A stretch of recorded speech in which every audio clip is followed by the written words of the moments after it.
Two cops asked a simple woman to leave her son's medal ceremony. Not because she caused trouble, but because her shoes didn't shine and her coat had seen better decades. She didn't shout.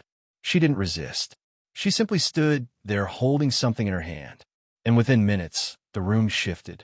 Conversation stopped. Champagne paused mid-sip. And the men in the back row, let's just say they weren't just guests. And they certainly weren't amused. What was she carrying? Why did a ballroom full of polished strangers suddenly forget how to blink? The answer says more about honor than any speech. Take a guess in the comments. You might be closer to the truth than they were. The grand ballroom of the Riverside Convention Center buzzed with polished conversations and the soft clink of champagne glasses. Crystal chandeliers cast warm light over men in expensive suits and women draped in designer dresses, all gathered for the annual military honor ceremony. The atmosphere was one of refined celebration, where the city's elite came to honor heroes while basking in their own generosity. But as the afternoon sun streamed through tall windows, a figure appeared at the entrance that didn't belong to this world of wealth and privilege. Gerald Mason stood at the doorway, her weathered hands gripping a crumpled envelope. At 45, she looked older than her years, her graying hair pulled back in a simple ponytail, her face lined with the kind of exhaustion that comes from working 3 jobs just to make ends meet. She wore a faded blue coat that had seen too many winters and black shoes that had walked too many miles. In her trembling fingers, she clutched a small photograph of a young man in military uniform, his smile bright and hopeful. The contrast between her humble appearance and the opulent surroundings was stark, drawing stares and whispered comments from the well-dressed crowd. "Excuse me, ma'am, but I think you're in the wrong place," came a stern voice from behind her. Officer Kane, a young policeman hired for security, approached with his partner, Officer Brooks, close behind. Kane was 28, tall and broad-shouldered, with the kind of confidence that came from believing he knew exactly who belonged where in the world. His uniform was crisp, his badge polished, and his attitude dismissive as he looked Cheryl up and down. "This is a private event for invited guests only. You'll need to leave."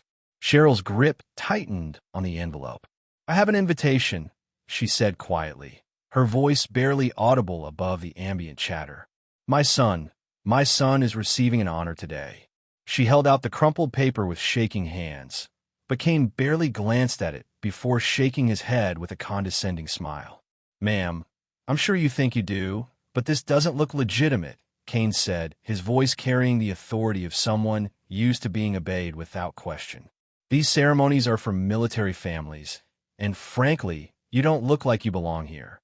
I'm going to have to ask you to leave peacefully." His partner, Brooks, nodded in agreement, positioning himself to block any potential escape route. From across the room, Tyler Blackwood noticed the commotion. The 40-year-old businessman had contributed significantly to the event, his construction company's logo prominently displayed on banners throughout the venue. Dressed in an Armani suit that cost more than most people's monthly salary, Tyler had the kind of confidence that came from wealth and influence. He strode over with purpose, his Italian leather shoes clicking against the marble floor.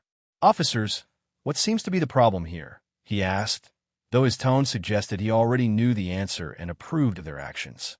"Sir, we're just removing someone who wandered in by mistake," Kane explained, his chest puffing with pride at having the attention of such an important man. "She claims to have an invitation, but clearly there's been some confusion."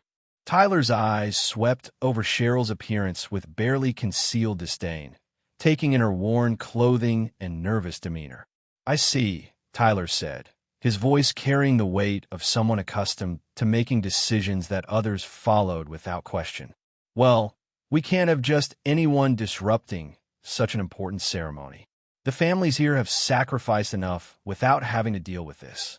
He gestured vaguely at Cheryl, as if she were an unpleasant stain on an otherwise perfect day. Cheryl's hands began to shake more violently, but her voice grew stronger. "I'm the mother of a hero," she said, looking directly at Tyler despite the intimidation in his gaze. "My son, Jake Mason, died fighting for this country, and I have every right to be here when he receives his honor." The words came out in a rush, desperate and fierce, but they only seemed to amuse the men surrounding her. Kane let out a short laugh, the sound sharp and cruel in the elegant space. "Lady, I think you've been watching too many movies.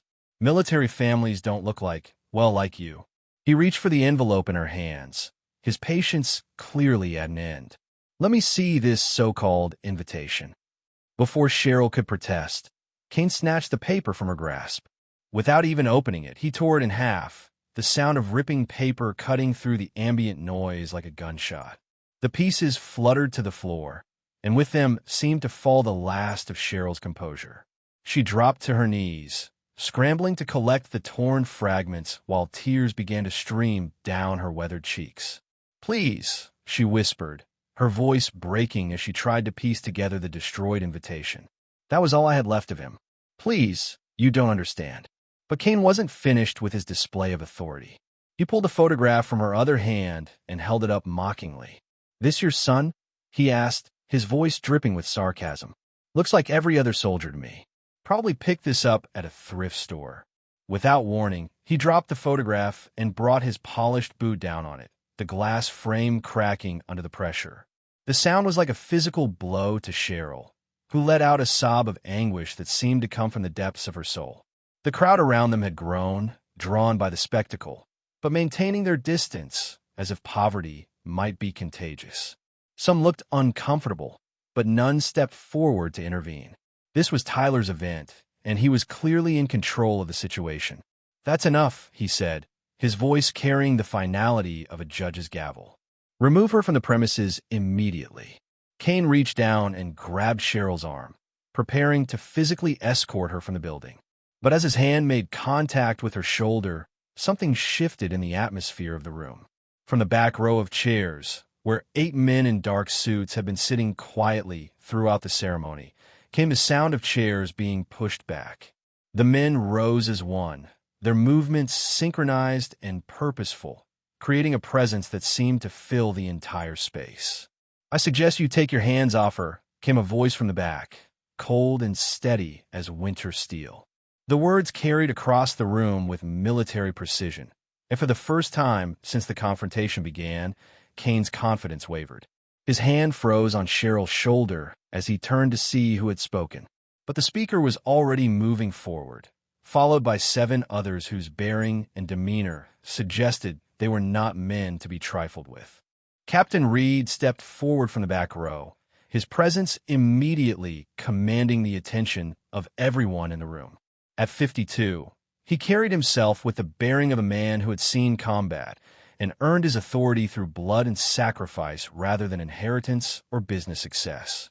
His dress uniform was impeccable, the rows of ribbons and medals on his chest telling a story of service that spoke louder than any words. His gray eyes, sharp and assessing, fixed on Officer Kane with the kind of intensity that made grown men reconsider their choices. "I said, take your hands off her," Captain Reed repeated, his voice carrying the unmistakable tone of command honed over decades of military service. The 7 men who had risen with him remained at their seats, but their posture suggested they were ready to move at a moment's notice. Each wore a similar dark suit, and though they appeared to be guests at the ceremony, there was something in their bearing that suggested they were much more than simple attendees. Kane's hand dropped from Cheryl's shoulder as if he'd been burned. "Sir, I don't know who you think you are, but I'm doing my job here." Before Kane could finish his protest, Captain Reed cut him off with military precision. "Mrs. Mason has more right to be here than anyone else in this room," Captain Reed replied, his words cutting through Kane's protestations like a blade. He moved to stand beside Cheryl, who was still on her knees, trying to gather the pieces of her torn invitation, her hands shaking with a mixture of grief and rage. Tyler Blackwood stepped forward, his face flushed with anger at having his authority challenged. "Captain Reed, I presume. I'm Tyler Blackwood, the primary sponsor of this event. I appreciate your service, but I can't have someone disrupting the dignity of this ceremony." His tone carried the weight of someone used to having his financial contributions by him influence. The crowd murmured with surprise, some beginning to shift uncomfortably as they realized they might have witnessed something far more serious than a simple security issue. Tyler's confidence began to crack as he processed the implications of Captain Reed's words. "That's impossible," he said, but his voice lacked its earlier certainty. "Jake Mason." Cheryl's voice suddenly rang out across the room, clear and strong despite her tears. She struggled to her feet, clutching the broken photograph of her son against her chest. "My son's name is Jake Mason, and he died serving this country." The name seemed to hang in the air, and several guests exchanged glances of recognition. Some pulled out phones, sensing that they were witnessing something significant. Captain Reed placed a protective hand on Cheryl's shoulder, his gesture both comforting and clearly territorial. Mrs. Mason was specifically invited to witness her son receive the honor he earned with his life. He turned to address the crowd, his voice carrying to every corner of the room. "Anyone who thinks she doesn't belong here doesn't understand what real sacrifice looks like." Tyler's face was growing redder with each word, his carefully controlled facade beginning to crumble. The other guests were beginning to whisper among themselves, some beginning to look at Tyler with suspicion rather than respect. Kane and Brooks exchanged uncertain glances, suddenly unsure of their ground as the dynamic shifted rapidly. "Prepare for a special honors ceremony," Captain Reed said, turning to address the event staff who had been watching the confrontation with growing concern. His voice carried the authority of someone who expected to be obeyed without question, and the staff members found themselves nodding automatically. "We'll need the full honor guard formation immediately." Tyler's face went pale as he began to understand that Captain Reed wasn't just making empty threats. The atmosphere in the room had shifted completely from celebratory to tense with anticipation. "You can't be serious," Tyler said, his voice now containing a note of desperation. "I've invested thousands of dollars in this event." Captain Reed's expression hardened, the faintest edge of contempt flickering across his features. "Mr. Blackwood," he said slowly, his voice steady and deliberate, "the cost of this event doesn't compare to the cost this woman has already paid." He turned to the stage and gestured toward the podium. "Sergeant, bring the Medal of Valor." A hush fell over the room as a uniformed soldier stepped forward, holding a small, velvet-lined box. Every eye followed as Captain Reed accepted it and opened it gently. Inside gleamed a silver medal, the Medal of Valor, reflecting the chandelier light like a tear of honor itself. Reed turned back to Cheryl. "Mrs. Mason," he said quietly, his voice softening, "on behalf of a grateful nation and the brothers your sons serve alongside, we honor his courage and yours." He pinned the medal to her faded coat, the contrast between her worn fabric and the shining metal more powerful than any speech could ever be. Cheryl's tears fell freely, but this time they weren't from humiliation, they were from pride. As the room watched in silence, the 8 men from the back row stood again, each saluting in perfect unison. The sound of their boots clicking echoed like thunder in the stunned ballroom. One by one, others in uniform joined them, until even those without medals stood, awkwardly at first, then fully upright, out of respect.